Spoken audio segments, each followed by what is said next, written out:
Je viens de me procurer un nouvel oracle, l'oracle de Pluton. Alors Pluton, c'est la planète de la transformation, de la mort symbolique et des renaissances profondes.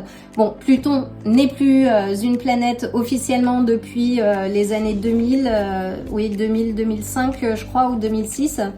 Mais cet astre, dirons-nous, influence toujours et continue d'agir dans nos énergies.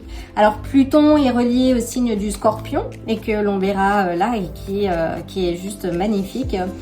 C'est un signe d'eau intense, mystique et capable bien évidemment de plonger dans les profondeurs pour renaître plus fort. On associe également les Scorpions au Phénix et à l'Aigle si l'on creuse un peu plus.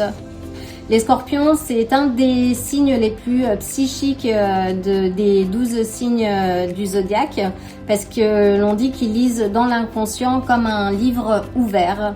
Et c'est d'ailleurs le cas aussi pour les poissons, on va dire, et les cancers, alors qui sont des signes d'eau tous les trois, mais chacun, on va dire, ont des dons psychiques à leur manière. Le Scorpion voit dans l'ombre.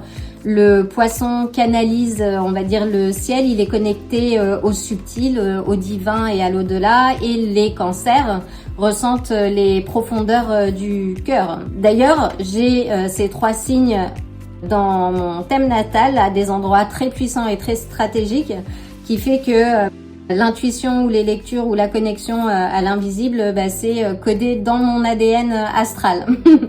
Enfin, cet oracle est juste magnifique, comme vous pouvez le voir. Chaque carte représente un animal totem comme né de l'ombre et dans une ambiance assez puissante. Je félicite vraiment ce magnifique travail.